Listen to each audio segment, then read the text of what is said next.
Reading with your kids. Hola, ni hao, konnichiwa, assalamu alaikum, shalom, jambo, bienvenidos. Hi, my name is Jedley, and this is the Reading with Your Kids podcast. We are so delighted that you're a part of our beautiful Reading with Your Kids family. We don't want you to miss an episode. So please be sure to subscribe to the show on the iHeartRadio app, on Apple Podcasts, on Spotify, Stitcher Radio, or wherever you find your podcast. We have a wonderful guest for you today. He is the author of the middle grade fantasy novel Stella and the Timekeepers. His name is Shawn Petersen. I do want to let you know that this episode of the Reading with Your Kids podcast is sponsored by Noasaurus by Elaine Kylie Kearns. Do you know someone who is a Noasaurus? Is your child a Noasaurus? Does your child ever have one of those days where they wake up and their answer to everything is no? Well, have I got a picture book for you. Noasaurus by Elaine Kylie Kearns. Noasaurus woke up feeling very no. No to brushing his teeth, no to eating, and definitely no to playing with his little brother. Things only get worse when Noah goes for a walk and discovers that he is being followed by the relentlessly cheerful Toby Rex, Brian Brontosaurus, and Ava Ceratops. Together, the group start a bona fide dino parade that even Noah cannot resist. This light-hearted, whimsical story will have readers laughing along at Noah and his friends as well as their own bad mood. This hilarious book pairs two of little kids' favorite things, saying no and dinosaurs. Adults can also relate to waking up on the wrong side of the bed and feeling no all day long. Noasaurus is available on Amazon and by visiting Elaine's website, ElaineKylieKearns.com. This episode of the podcast is also brought to you by The Adventures of Johnny Pocket Band, Battle of the Bands by Linda Phelps. Do you know a tween or a teen who struggles with stress and anxiety? If you answered yes, let me suggest a perfect fun summer read, The Adventures of Johnny Pocket Band by Linda Phelps. Johnny and his brother Drummer Boy are excited to compete in the Battle of the Bands. They have 2 months to get the band prepared, but everybody is way nervous. Johnny has promised himself that he will conquer his anxiety this year and start having fun. And with the help of his friends, he just might make it. This story captures the emotions, fears, and excitement of the preteen years. It's a difficult time for all, but this story opens a window of understanding as each kid shares their thoughts about fitting in, making friends, and the new and very strange feeling of being attracted to girls. This is a fantastic read for all families. The Adventures of Johnny Pocket Band, Battle of the Bands is available on Amazon or at Linda's website, johnnypocket.net. The Adventures of Johnny Pocket Band, Battle of the Bands by Linda Phelps. Joining us on the line right now from Vancouver in Washington State. He is the author of I'm really excited about this. This is a fantastic middle grade fantasy novel. The name of the book is Stella and the Timekeepers. That could be a good name for a band, come to think of it. Please welcome to the show the author, Mick Peterson. Mick, how are you? I'm doing really well. Thank you so much for having me on your show. I'm excited about it. I'm excited about having you on too. And, I'm looking at your website, and I'm reading about this epic adventure through 3 realms, half angel, half mermaid, and raised as a landling. Stella, she feels like she never fit in, something that a lot of kids feel, no matter if they were a half angel, half mermaid, or just a normal human being. Right. So many kids feel like they don't fit in. That's absolutely true. And for Stella in the book, for her to come to grips with that, what makes her different, and realizing that that's what makes her great, is a great message for kids. Awesome. So tell us a little bit about the story and about Stella. One of the things before you go in, the cover art is fantastic because Stella is this really, all right, I'm going to use, maybe it's a bad word. She's a real badass. I mean, she is just, we talk about how wonderful it is that we have these strong female characters in literature these days, and Stella is strong and she looks fierce. It's true. So Stella, as you said earlier, she thinks she's a totally normal landling. That's the word that I've given for humans in the world that I've built. And she doesn't know about the three realms, land, sea, and sky, until she loses her parents in this violent storm at sea, and she discovers the other realms. And then she discovers she's in the middle of this whole thing because her father was an angel and her mother was a mermaid. And so she has to come to grips with that and deal with that. And the cover art is, it's pulled from this really great part of the book towards the end, where going through in the beginning, she doesn't own her strength yet, but at this point she's stepping into her strength, and you can see it. It's reflected in that art. And the illustrator, Robin Waters, is fantastic. She's done, on the website, there's a whole bunch of other illustrations too. And, just shout out to Robin Waters. Now, where did you get the inspiration for Stella in the Timekeepers? It came to me in a dream. It was back in 2008, and I was at a really tough time in my life. And I'm a flight attendant. That's my other job. I fly for United Airlines. And I had landed in Mexico City, and the plane was grounded because a hurricane was coming in to the Gulf of Mexico, where I happen to live. And so I was doubly stressed out because I wanted to get back, and I wanted to board up that stuff, my homes. And then I had this dream, and it was a fantastic dream that it woke me up out of a deep sleep. What it was. So imagine like a beautiful pool, and from that emerges a figure with wings and a tail, sort of beckon me on, almost like a spirit or like a ghost. And then she kept visiting me in my dreams for the next 3 years. It was the strangest thing. Now, why did you choose to make this dream a reality as a middle grade book? Well, I think that it was Stella's character, Stella's voice coming through, and I wanted to see her understanding, and I wanted to see it through her eyes. So that's how it came to me. I think that this is the right audience for this. And also, deep in my heart, I'm just a kid too. So I like to read kids' books. Middle grade and young adult fiction is really, that fantasy stuff is what I love to read. So that's what I wrote. Yeah. I think a lot of people make the mistake when they see a description, middle grade, young adult, they think, oh, well, that's for kids. And I think we need to kind of change our perceptions and to, instead of thinking a middle grade book is for kids or just for kids, it's a middle grade book is accessible to kids in middle grade, but it can be a lot of fun for people of all ages.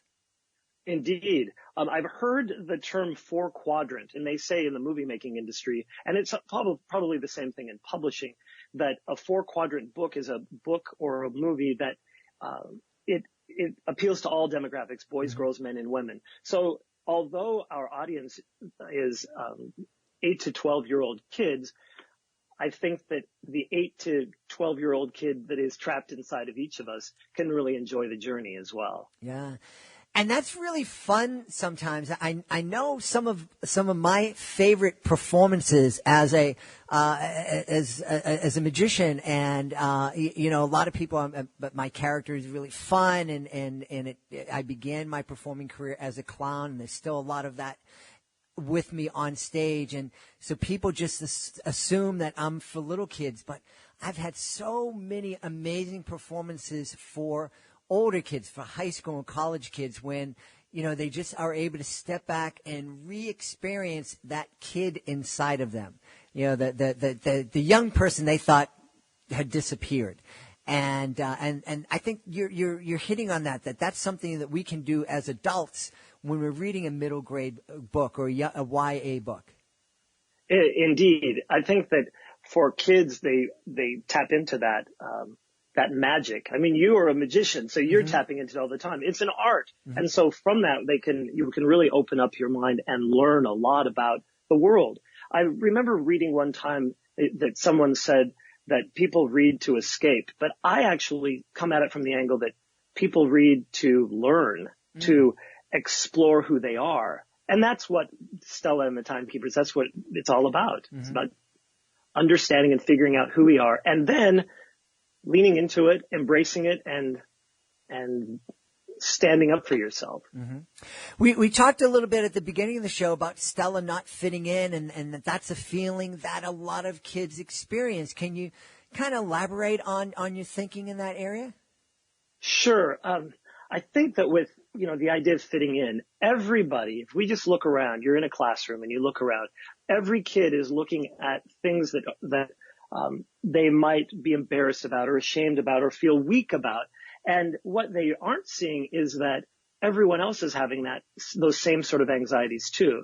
But when they finally understand that we're all going through the same thing and they embrace that, I think it makes it a lot easier, and it's a lot easier to fit in. And as I said earlier, what makes you different makes you great. Mm-hmm. That's where your gifts are. Mm-hmm. I love that. Yeah. I have this very distinct memory of being with my son when he was in middle grade and his other friends were around. And it was a really uncomfortable situation. And it finally dawned on me what you were just talking about.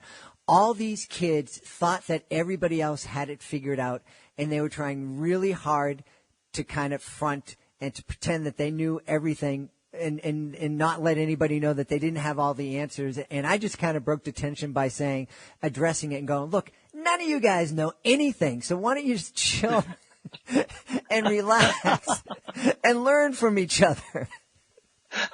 Oh, that's great. That's really great. One of the things I love asking authors, and especially of authors of middle grade and young adult titles, because, reading with your kids, the name of the podcast, people just assume, oh, yeah, reading with our little babies. But reading with our kids is something we need to do as parents with our kids of all ages. And maybe you're not reading Stella and the Timekeepers snuggled up on the couch together, but this is a book that you can absolutely co-read, and then talk about on the way to school or around the dinner table. So tell us some of the conversations that families might have while they're co-reading Stella and the Timekeepers. Before Mick shares his thoughts about what he thinks families can talk about while experiencing Stella and the Timekeepers, I want you to imagine something. Imagine yourself a few weeks in the future. If you're listening to this on the day that we are publishing it on June 28th, I want you to imagine yourself a few weeks in the future, say on, let's pick a random date, August 2nd. Okay, and on August 2nd, you decide, I'm going to write a children's book. And in just a few weeks after that, on October 6th, you have a children's book which has been written and edited and is going to a publisher to be illustrated and published. Well, this is not a dream. Our friend Megan Meehan has just announced the debut of her first online children's book writing class. This is an 8-week class that begins on August 2nd and will run until October 6th. And by the conclusion of the class, every participant will have completed a children's book, which will then be professionally illustrated, audio narrated, and produced as an ebook through Smart Kids Club Publishing.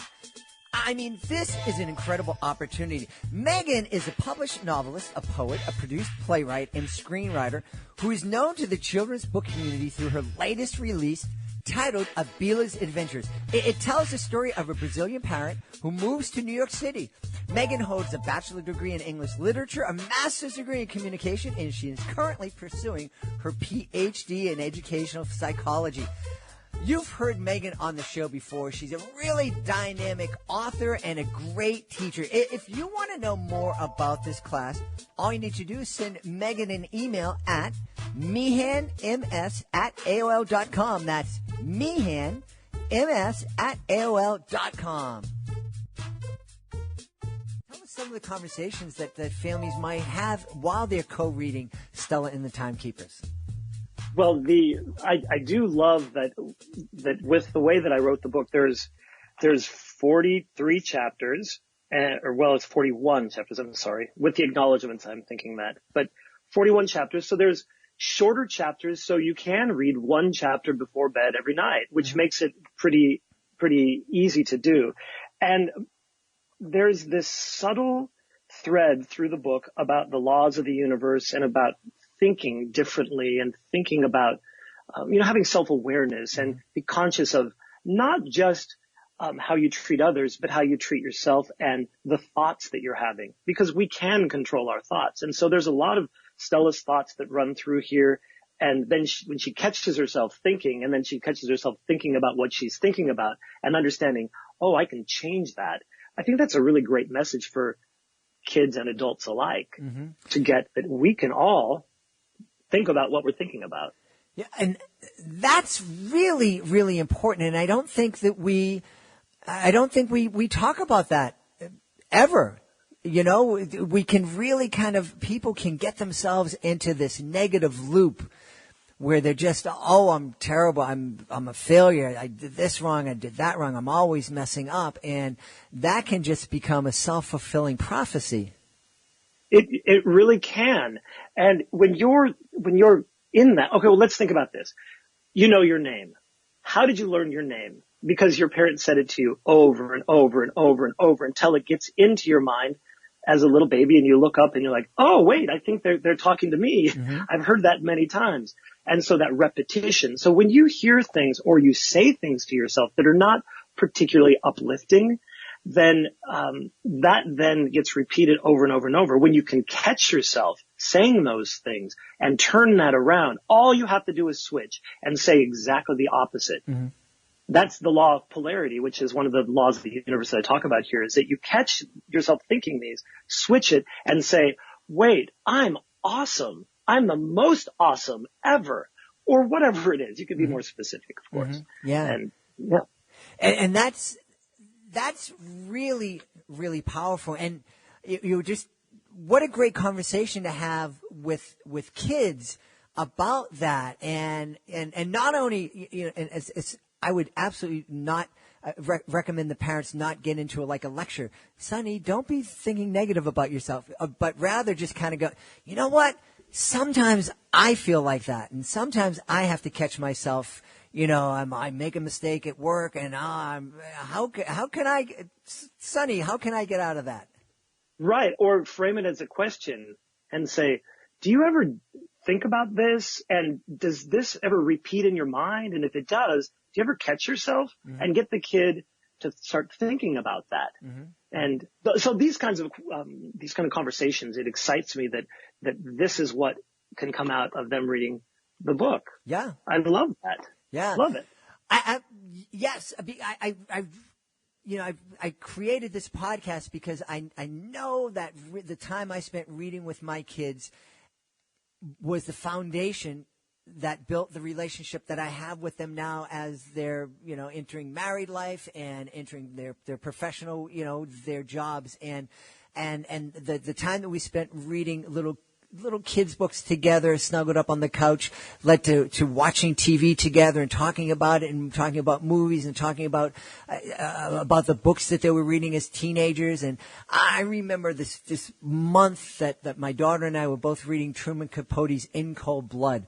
The conversations that, it's a challenging book, but the conversations we had just got us thinking in all wonderfully crazy ways. And it's just such a fantastic experience. And that's why I love this. And obviously you're thinking on that. So this is obviously Stella and the Timekeepers has so many different layers that parents can just kind of peel, and parents and kids can peel back together. Indeed. And so I had this dream that I told you about on September 13th, 2008. And so that's now 11 years ago. So I've been working on this world for all that time. And while I'm going along, I'm also learning all of the things that I'm infusing in here about self-awareness and loving yourself and putting good words and good thoughts into your head. And that's so great to have a conversation like that. And as I said earlier, it will make parents and kids have these discussions to learn about one another and to learn about themselves. What could be better than that? Yeah, absolutely. Now, as a flight attendant, and you're experiencing these different cities, different cultures, different countries, is there a culture, is there a country that kind of does this better than we do here in the States? Oh, I don't think it's better. I think it's just different. You can go to a country like Japan, and I love going there because everything is exactly the opposite. They drive on the other side of the road. Mm-hmm. The way they write and read is not from the left to the right, but to the right to the left. And I think they even do some up and down. Mm-hmm. The way they eat, the culture, they don't really touch. They bow instead of shake hands. And I'm sure that they are reading with their kids and having these same sorts of conversations. And it actually excites me that this could be, in other countries, that this is in other countries, that they're having these conversations, they're reading the book, and it's pretty exciting. But I don't know if they do it better, they just do it different. Right. Now, it seems to me that Stella and the Timekeepers is just perfect for a series. Are you planning on writing future stories with Stella? Yes, and in fact, it's established in this book, the first book, that it's a 6-book series. Mm-hmm. So we're going to be following Stella till she's 16, and there's a goal and an end point, because she ends up going to Sentinel Island, which is basically a military outpost for angels, where she has to learn the ways of the angels, and she starts learning about the laws of the universe. And I won't go into too much about all that, but it's just I lost track of what I was saying. You're talking about going to the military camp of the angels. Right. And so, I think I'm done with my thought. My mind is racing a little bit, I guess. It happens to us all. You're saying that you love middle grade books and YA titles. Do you have a favorite middle grade book or a favorite author? My favorite book is almost always the book that I've just finished. And I just finished reading Philip Pullman's The Golden Compass, which was a magnificent story. And I can't wait to read the other books in the series. So, there's just so many good books mm-hmm. that I love. I loved Soman Chenani's The School for Good and Evil. Those are so well written, and they're just page turners. Of course, I love the Harry Potter series. Mm-hmm. And I have a whole stack of books right here on my desk. Keeper of Lost Keys, Inkheart, Wildwood. There's just so many great books. That's fantastic. Now, do you have, I'm just curious because, I was mentioning to you earlier, one of our international kids is now a flight attendant, and she's always posting her pictures of her in a different city every day. And I feel excited for her. I also understand that being on the road and traveling all the time is not as glamorous as everybody thinks. It can be really hard. But is there a favorite destination that you've traveled to that you think families would really love, or is there a place that you haven't been to yet that you're looking forward to visiting? There's a reason that Paris is the most visited city in the world. It's magnificent.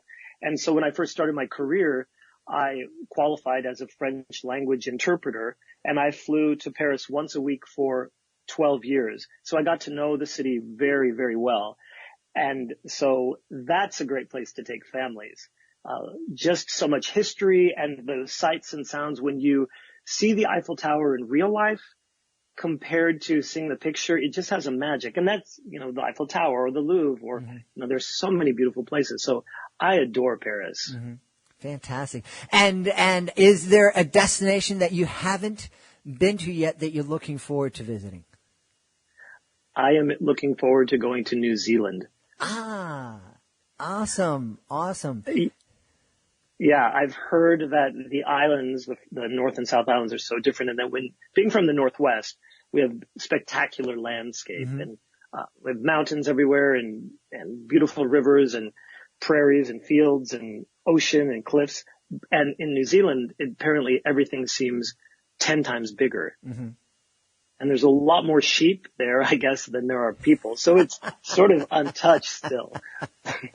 Well, I just love the idea of going there. I have a number of friends from New Zealand who are living here in the States now. We have a contributor to the show that lives in New Zealand. And we also, when we were in Los Angeles, my wife and I met a very nice man who is running for mayor of his town in New Zealand.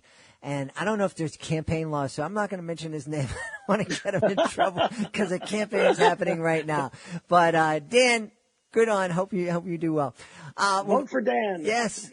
Well, I'm excited. Well, I want folks to be able to check out Stella and the Timekeepers. You've created a great website. Tell everybody where they can go and find that website.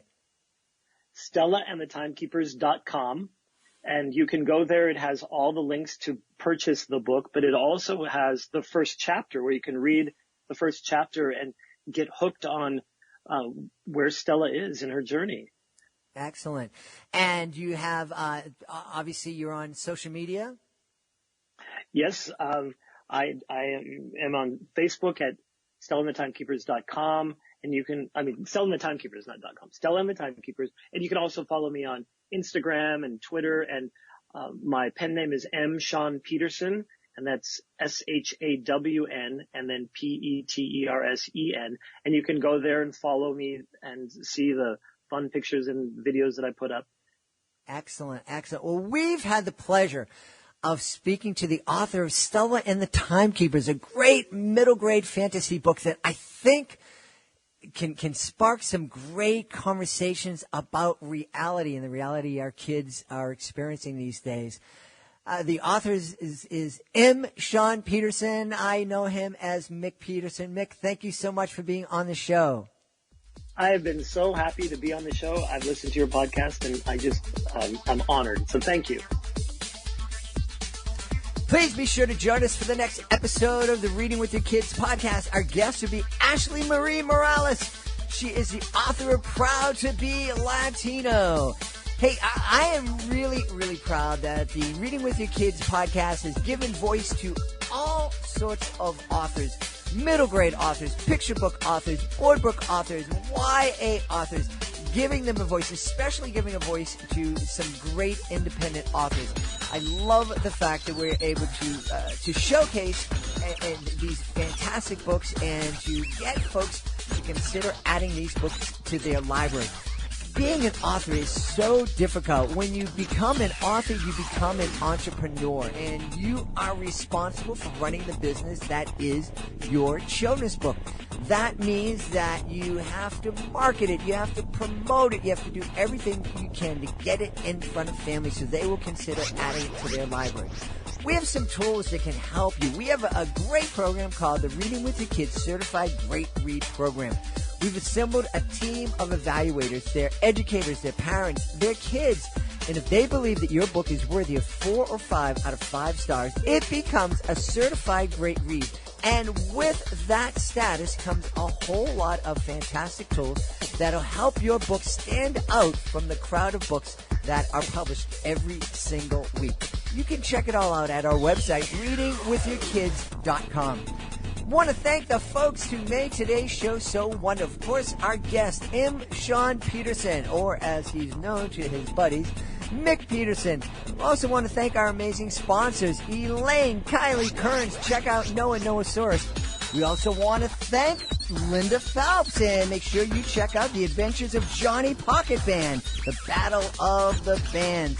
And we don't want to forget to thank Megan Meehan. What a great opportunity. Start a writing class on August 6th. Have a finished book on October 2nd. And that book is guaranteed to be edited, illustrated, narrated, and published as an ebook and an audiobook by Smart Kids Club. That is a fantastic deal.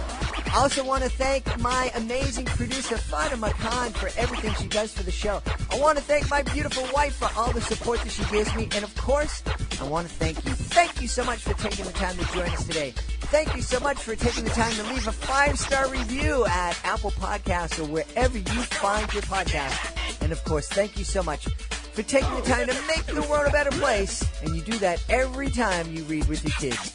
I'll be looking through the next edition of the Reading with Your Kids podcast.